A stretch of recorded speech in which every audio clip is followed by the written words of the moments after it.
Bienvenidos al podcast del ICVA, Instituto Cardiovascular, un espacio donde exploraremos los últimos avances en medicina cardiovascular. En cada episodio contaremos con la participación de expertos del ICVA, quienes compartirán su experiencia, investigaciones y recomendaciones para el manejo de la enfermedad cardiovascular. En estas series no solo buscamos transmitir conocimiento, sino generar un espacio de reflexión, debate y aprendizaje práctico. Bienvenidos al podcast del ICVA, Instituto Cardiovascular. Soy Alberto López de Lima, director médico del ICVA, tratando de continuar con este canal de comunicación con nuestros colegas, con nuestros amigos, llevándole la última información en medicina cardiovascular. En ese sentido, hemos abordado infinidad de temas, pero hay uno de hoy que realmente es apasionante, que tiene que ver con el aneurisma de aorta y en particular con el tema del tratamiento endovascular del aneurisma de aorta. Un tema verdaderamente de máxima vigencia y que se ha venido modificando en los últimos años. Para este podcast y este episodio tenemos el gusto enorme de contar con un super experto, bien nacido y criado acá en el ICVA, que es el doctor Mariano Castelli. Ha hecho la residencia de cirugía general en el Instituto de Lanari, después ha hecho la residencia de cirugía cardiovascular acá en el ICVA y a partir de ahí ha desarrollado un sinfín de tareas de especialización en el exterior. Ha hecho cursos de trasplante hepático en el Mount Sinai de Nueva York, ha hecho capacitaciones de cirugía vascular y endovascular en Dallas. Tiene una rotación muy interesante que hablábamos un ratito sobre cirugía vascular y endovascular en la Clínica Mayo y también repitió recientemente una nueva rotación de entrenamiento y de discusión de casos en Dallas, como decía anteriormente. Así que es un verdadero experto con más de 10 artículos publicados en revistas indexadas de alto impacto a nivel internacional. Ha hecho disertaciones en infinidad de congresos a nivel nacional y, por supuesto, a nivel internacional. Así que, Mariano, un gusto enorme, un gusto que me doy de poder contar con colaboradores de trabajo diario. Pero bueno, hoy tener un ratito para charlar más en profundidad sobre el tipo de actividad o la actividad que desarrollas acá en el ICVA. ¿Cómo te va, Mariano? ¿Qué tal? Buen día. Bueno, gracias, Alberto, por tenerme acá y poder compartir la experiencia que venimos desarrollando en tantos años de trabajo acá en el instituto. Totalmente, ¿no? Porque yo que tengo unas canas, o tengo poco pelo, más que canas, he visto la evolución del tema del tratamiento del aneurisma y he tenido el gusto también de compartir consultorio o hacerle sobre todo los prequirúrgicos al doctor Parodi. Así que vi mucho de este proceso de transformación de aquellas grandes cirugías y grandes cicatrices y grandes cirujanos a todos procedimientos que son de pequeñas o mínimas cicatrices, pero que son inclusive más ambiciosos en cuanto a los cambios que producen sobre anatomía aórtica por pequeñas cicatrices a través de catéteres. Así que, para no demorarnos, este tema del tratamiento endovascular de aneurisma de aorta, contanos un poco cómo está esa situación hoy. La verdad, todo se remonta, como lo dijiste, a aquella época que el doctor Parodi empezó con esta revolución que fue año a año cada vez más ganando lugar y imponiéndose como la terapia de elección hoy en día para el tratamiento de los aneurismas de aorta. Hace unos años era la cirugía abierta, tenía lugar y hoy por hoy, con el desarrollo y el avance de nuevas tecnologías, la industria empujando y nosotros también los cirujanos formándonos en tratamiento endovascular cada vez más avanzado, hoy te diría que el 90% de nuestros pacientes, si no me animo a decir por ahí un poco más, son tratados por vía endovascular y cada vez en sectores que por ahí antes no era tan frecuente, ¿no? Por ahí hace unos años nos limitábamos al aneurisma de aorta infrarrenal y al aneurisma de tórax puro, y con todo el desarrollo tecnológico y el interés nuestro de los intervencionistas por hacer los procedimientos menos invasivos y con menos agresividad para los pacientes, hemos ido avanzando en territorios como el sector toracoabdominal, las ramas viscerales de la aorta, e incluso el arco aórtico y la aorta ascendente. Y hoy por hoy existen incluso reportes, muy pocos casos, de procedimientos de aorta ascendente y válvula combinadas como una cirugía de Bentall, pero por vía endovascular. Tremendo, excelente. Así que estamos hablando de una patología bastante prevalente, ¿no? 4 o 5% hablábamos hace un rato en personas más de 65 años, ¿no? Y arranquemos, digamos, por el principio en cuanto... ¿Cuál es la definición de aneurisma en cuanto a lo que es la indicación de tratamiento terapéutico? Eso depende un poco del sexo del paciente. Es decir, las mujeres tienen más riesgo de ruptura de aneurisma de aorta. Entonces, las mujeres hoy por hoy, las guías recomiendan hacer el tratamiento del aneurisma cuando mide 5 centímetros. En los varones se puede esperar un poco más, 5 centímetros y medio. Antes de eso, se va haciendo un plan de seguimiento dependiendo del diámetro, que puede ser 3 años cada año o cada 6 meses. Perfecto.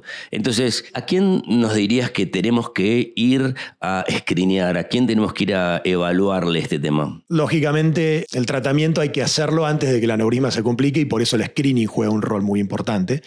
Y lo que está más aceptado en hombres de más de 65 años que hayan fumado es una indicación muy clara de hacer screening. Lo podemos hacer también en mujeres con el antecedente del tabaquismo, y también es muy importante en familiares de primer grado de pacientes con aneurisma de aorta. Ellos también tienen más riesgo de tener aneurisma de aorta. O sea, excelente. Tenemos en más de 65 años que hayan fumado y sobre todo el tema de los antecedentes familiares de primer orden. Bueno, contanos un poco, ¿no? ¿De qué se trata esto de este tratamiento endovascular del aneurisma? Lo que hacemos cuando encaramos un tratamiento de este tipo es implantar una prótesis, que es un esqueleto de metal recubierto por tela. Se pone por dentro de las arterias para reforzar la pared de la aorta en el sector que está enfermo, en el sector que está debilitado, reforzándolo desde adentro. Esto es un procedimiento que se puede hacer en forma mínimamente invasiva con anestesia local y sedación, y que lógicamente el paciente tiene una recuperación mucho más rápida que con la cirugía abierta, convencional, que requiere anestesia general, implica mayor pérdida de sangre, implica una repercusión hemodinámica mucho mayor sobre el organismo, porque hay que clampear la aorta y parar la circulación de los miembros inferiores durante 2, 3, 4 horas, lo que lleva el procedimiento. Todo ese impacto hemodinámico y esa repercusión, ese proceso inflamatorio, se disminuye enormemente con el tratamiento endovascular. Debe haber un montón de diferentes modelos y tipos de prótesis, ¿no? Para diferentes circunstancias. Ahondemos un poco sobre ese tema, la importancia del tipo de prótesis, o si hay diferentes tipos de prótesis, ¿cuál recomendarías en particular? Y específicamente, ¿cómo vas abordando y por ahí charlar algunas de las patologías y cómo sería? Una cosa es el aneurisma infrarrenal con cuello y otra cosa seguramente es un aneurisma tóraco-abdominal o abdominal, pero con compromiso del tronco celíaco, en fin. Bueno, no, totalmente. La verdad que es un mundo y una variedad de opciones, y cada vez es más grande. La realidad es que los avances que tenemos año a año en términos de dispositivos nos permiten alcanzar a una mayor cantidad de pacientes que antes, si no, hubiesen sido descartados. Y hoy tenemos, por ejemplo, ¿no?, en lo que es el tratamiento, empezamos con el tratamiento endovascular del aneurisma de aorta infrarrenal. Y tenemos prótesis que son de tercera generación, que tienen bajo perfil. Los accesos son un problema para implantar un dispositivo. Imagínate que hay que pasar con un dispositivo que tiene por ahí 20 French, que esos son 7 milímetros por arterias, que a veces en mujeres que son chiquititas y que tienen arterias muy calcificadas, eso no es posible. Bueno, hoy tenemos dispositivos por 14 French, se puede implantar una endoprótesis para arterias ilíacas que tienen 4 milímetros y medio. Tenemos endoprótesis que se adaptan a anatomías de cuellos de 90 grados. Eso era algo que era prohibido hace unos años, porque si el cuello era muy angulado, estaba descartado para el tratamiento endovascular. Hoy tenemos prótesis especialmente dedicadas para cuellos hostiles de 90 grados. Y si avanzamos más en la aorta y vamos a aneurismas que comprometen las ramas viscerales, como son los aneurismas yuxtarrenales o aneurismas toracoabdominales, tenemos prótesis diseñadas específicamente para eso. Y entonces hay prótesis que la industria fabrica para incorporar las arterias viscerales al tratamiento. Pueden ser, hay dos tipos, endoprótesis con ramas, endoprótesis ramificadas que están diseñadas para aneurismas toracoabdominales, endoprótesis fenestradas que son para aneurismas yuxtarrenales, que estas endoprótesis permiten incorporar mediante el implante de un stent arterias, ramas de la aorta que uno considera necesario preservar. Y si vamos más arriba todavía, tenemos ya prótesis para el arco aórtico que están diseñadas para preservar la circulación en la arteria subclavia izquierda, y más todavía en el arco aórtico también se desarrollan prótesis que tienen ramas para preservar la circulación de los troncos supraórticos. Mariano, vos tenés una habilidad particular con esto y eso es lo que te distingue profesionalmente dentro del concierto de los operadores, en que diseñás las prótesis a medida y que las vas construyendo prequirúrgicamente, específicamente para ese paciente, para ese problema. Contame un poco de eso, cómo haces ese diseño, cómo tenés el modelo y finalmente cómo implementás esta técnica que es tan de avanzada. Sí, eso es algo que hemos tenido que desarrollar un poco por la necesidad. Siempre la necesidad desarrolla la creatividad y por costos, ¿no? En nuestro caso, por costos, sí. Esta es una técnica que nace de la necesidad por motivos regulatorios. En muchos centros no se tenía acceso a dispositivos fabricados por la industria, entonces los cirujanos empezamos a diseñar estos dispositivos. Entonces se desarrolla esta técnica que implica modificar un dispositivo estándar que ya existe, un dispositivo torácico o abdominal estándar, y entonces basándonos en un planeamiento muy, muy exhaustivo y riguroso en cuanto al análisis de la tomografía, podemos nosotros modificar ese dispositivo estándar diseñando un modelo que se ajusta a la anatomía del paciente, fabricando estas fenestraciones o fabricándole las ramas de la manera que nosotros deseamos y que mejor se adapte a la anatomía del paciente. Mariano, ¿cómo tomás el modelo? El modelo anatómico. El modelo anatómico se basa en función del análisis de la tomografía preoperatoria del paciente. Sí, hacemos un análisis y con un software dedicado tomamos una serie de medidas clave y eso lo trasladamos a la prótesis que tenemos en el banco y así la modificamos. Pero bueno, esto es una adaptación de lo que hace la industria cuando fabrica un dispositivo hecho a medida. Es hacer algo, el mismo proceso, nada más que en este caso lo hacemos nosotros en el banco antes de operar un paciente. El banco es inmediatamente prequirúrgico, es todo este recorte, digamos, la creación de los diferentes conductos. Sí. Eso se hace casi, te diría, en simultáneo, mientras se va haciendo toda la preparación anestésica del paciente, porque lógicamente estos procedimientos, si bien la técnica endovascular es menos invasiva y tiene esa ventaja, no dejan de ser procedimientos complejos que tienen repercusión hemodinámica en el paciente, entonces esto requiere cierta invasión en el paciente, que pone una vía central, la vía arterial, nos preparamos adquiriendo una imagen previa para usar una técnica especial durante el implante que se llama fusión de imágenes. Bueno, todas estas cuestiones que llevan un tiempo. Mientras todo esto se va haciendo, todo este setup se va haciendo, nosotros vamos modificando la prótesis en ese Mariano, momento. contame alguno de tus secretos, ¿no? En este sentido, ¿cómo haces específicamente? ¿Se pasan cuerdas que se van enhebrando cada una de las arterias, ramas que vos querés cuidar y preservar? ¿Cómo es el proceso técnico? Bueno, esto también es muy interesante. Un secreto, secreto, dale. Y también depende mucho de las prótesis, porque cada prótesis también tiene su técnica, pero básicamente, sí, primero hay que tener mucho cuidado en el planning, ser muy metódico en el planeamiento para hacer coincidir cada fenestración con el ostium de cada vaso que se quiere preservar, y después la endoprótesis se va liberando.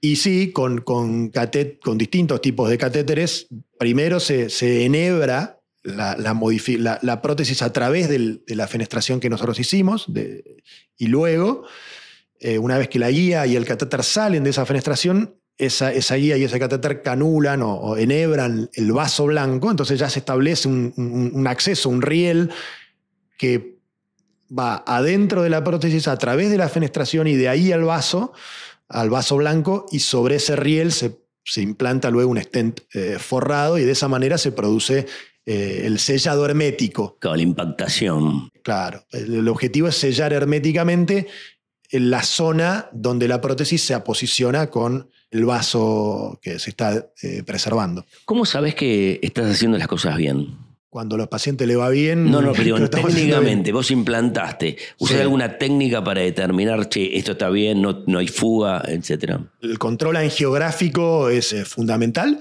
Hay una herramienta que nos resulta muy útil y que lo usamos para esto, que es el ultrasonido intravascular. El uso de ultrasonido intravascular en estos procedimientos, además de la angiografía, ¿no?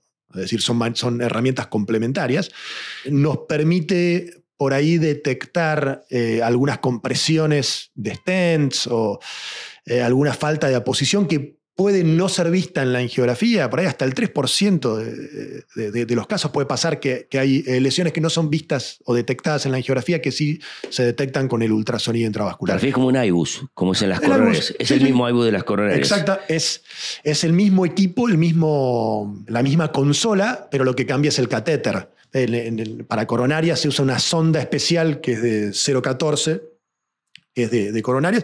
En periférico estamos usando mucho sondas de 0,18 para intervenciones vasculares de miembros inferiores, y sondas de 0,35 que tienen mayor campo y son usadas para aorta. Y eso nos ayuda mucho para identificar el origen de los vasos que queremos preservar. Entonces es una herramienta más que tenemos. Eso y otras dos herramientas que tenemos en la sala, que es la técnica de fusión de imágenes, que el angiógrafo lo que hace es tomar la imagen, la reconstrucción tridimensional de la tomografía previa del paciente, y la superpone con la imagen que estamos viendo en vivo. Entonces tenemos un mapa de la anatomía del paciente sin necesidad de por ahí de inyectar tanto contraste. Eso también nos facilita el procedimiento. Y lo otro que lo usamos también para control posoperatorio, una vez realizado el implante y antes de que el paciente deje la sala, es la tomografía de haz cónico, Cone Beam CT, se llama en inglés, tomografía de haz cónico, y lo que hace es obtener una imagen tomográfica una vez implantada la prótesis y los stents, y eso nos permite ver si hay alguna compresión, cómo es la posición del stent. Compresiones que se acode. Que se acode un stent, o a lo mejor a veces pasa que hay que poner muchas estructuras en un espacio limitado, ¿no? Porque hay una endoprótesis más 2, 3 o 4 stents y todo tiene que pasar por un espacio limitado. Bueno, a veces un stent puede quedar comprimido por otro o puede quedar comprimido por la prótesis. Entonces, eso que es muy difícil de verlo en una angiografía estándar, se puede ver con todas estas técnicas. ¿Y hay un límite de fenestra que dice, más de tantos no puedo hacer, o has hecho...? No, hemos hecho... Creo que el caso que más hicimos fue 6. Una paciente que hicimos 4 fenestraciones y 2 ramas porque tenía arterias renales duplicadas, entonces intentamos preservarle todo lo que podíamos. Otro paciente que le hicimos 5 fenestraciones porque tenía separado el origen del tronco celíaco, o sea, la arteria hepática por un lado y la esplénica por el otro, y creíamos que podía tener riesgo de fuga. El límite creo que lo da el paciente. Lógico que hay que tener cuidado porque, como te dije antes, hay que poner stents en espacios que a veces son limitados. Entonces, si la aorta es muy chica, uno tampoco puede poner mucho stent junto porque no entra. Entonces hay que ver dónde. Fantástico, te escucho y me encanta, y sé que lo veo y lo... Contame un poco sobre el posoperatorio, ¿no? ¿Cuánto tiempo se tiene que ir internado? ¿Se puede ir de alta el día? ¿Eso todavía no es prudente?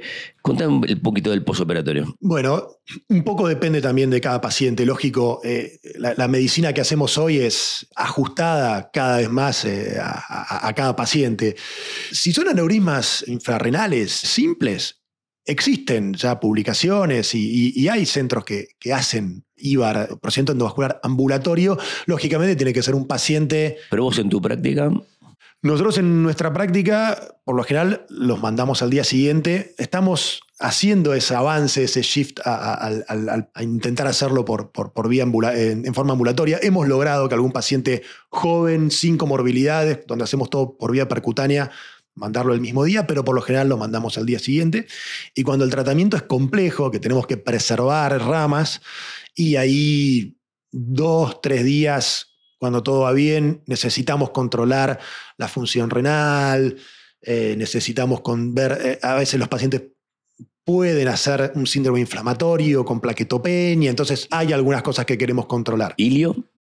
Ilio, eso no es tan habitual. A ver, todo puede pasar, pero por ahí no sería lo más esperable. O el ilio por ahí es una complicación más típica de la cirugía abierta. Claro. Cuando uno está abriendo el abdomen y tiene las vísceras ahí. Pero esto que es por vía endovascular, los pacientes suelen estar comiendo al día siguiente. ¿Medicación al alta vinculado a la colocación de la endoprótesis? No hay mucha evidencia que lo avale y todo es extrapolado un poco de coronarias. Pero cuando hacemos tratamiento complejo que implica implante de stents, los pacientes se van con doble antiagregación con clopidogrel, 1 mes, 3 meses. No hay una evidencia fuerte, pero es la práctica habitual. ¿Qué tasa de reintervenciones tenés con estos pacientes? Entiendo que si hay más fenestras debe haber más chance de reintervenciones, pero en líneas generales, si uno te diga globalmente, mira, en general, de cada 10 pacientes que se hace una endoprótesis fenestrada... Ese es por ahí el talón de Aquiles de la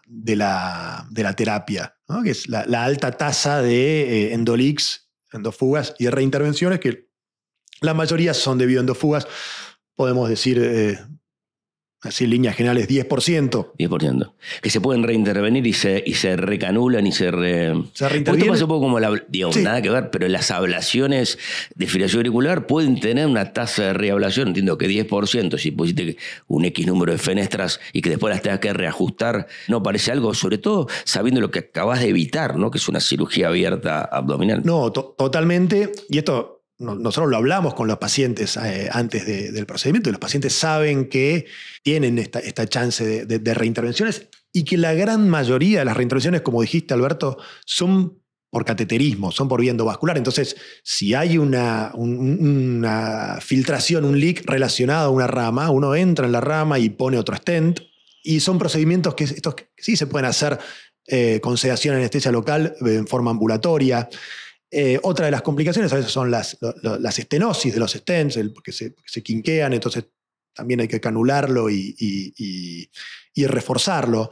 Pero, como dijimos, la gran mayoría son por vía endovascular y justamente el objetivo es evitar esas cirugías, que en el caso de las neuromas toracoabdominales, sobre todo, son cirugías, yo creo que es la cirugía más grande a la que puede ser sometida una persona. Es el reemplazo abierto de la aorta en el sector visceral con reimplante de ramas viscerales. Son cirugías con un altísimo impacto hemodinámico y salvo algún centro seleccionado en el mundo, con altísima mortalidad.